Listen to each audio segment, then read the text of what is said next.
জানেন তো, আমরা অনেকেই একটি ভুল তথ্য জানি। সেটা কি? যে হিন্দি ভাষা সংস্কৃত লিপিতে লেখা হয়। কিন্তু আসল সত্য হলো বিভিন্ন যুগে বিভিন্ন অঞ্চলে সংস্কৃত ভাষা বিভিন্ন লিপিতে লেখা হতো এবং এখনো লেখা হয়। সংস্কৃত ভাষায় লিপি বলে যে লিপিটি পরিচিত, সেই লিপিটির বর্তমান নাম দেবনাগরী। কিন্তু মজার বিষয় কি জানেন তো?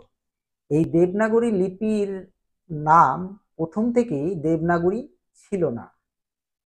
ব্রিটিশ আমলে নাগরী লিপির সঙ্গে দেব কথাটা বসিয়ে দেবনাগরী লিপি করা হয়।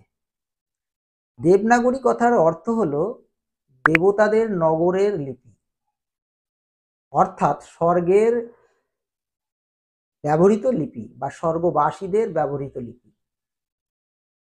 এর পেছনে কি কারণ ছিল এবং দেবনাগরী লিপিকে সংস্কৃত ভাষার লিপি বলে পরিচয় দেওয়ার কি কারণ ছিল, এই সম্বন্ধে একটি দীর্ঘ তথ্যবহুল ভিডিও আপনাদের কাছে উপস্থাপন করার ইচ্ছা রইল।